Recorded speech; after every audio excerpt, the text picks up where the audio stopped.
வணக்கம். பழந்தமிழ் இலக்கண இலக்கியங்களை அனைவரும் புரிந்து கொள்வதற்காக உரையாசிரியர்களின் உரைகள் நமக்கு பேருதவி புரிகின்றன.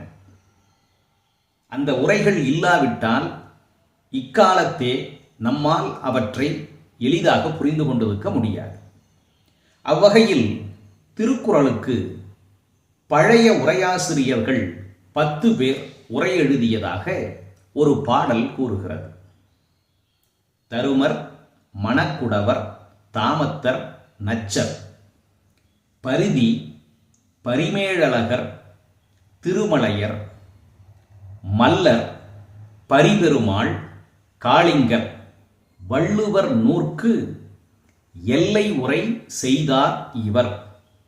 ஆயினும் இந்த 10 பேருடைய உரையில் தற்போது நமக்கு கிடைத்துள்ளது மணக்குடவர், பரிதி, பரிமேழழகர், பரிபெருமாள், காளிங்கர் என்ற 5 உரை மட்டுமே நமக்கு கிடைத்துள்ளது.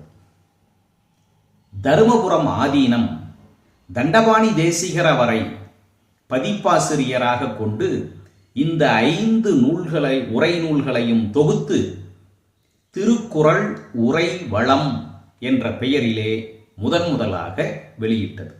இந்த திருக்குறள் உரைவளத்தோடு ஆங்கில மொழிபெயர்ப்பையும் சேர்த்து திருப்பனந்தாள் காசி மடம் வெங்கடராம ஐயரை பதிப்பாசிரியராக வைத்து திருக்குறள் உரை கொத்து என்ற பெயரிலே தொகுப்பு நூலை வழங்கியுள்ளது. உரையாசிரியர்களின் பங்கு மிகவும் கவனிக்க வேண்டியது. நன்றி, வணக்கம்.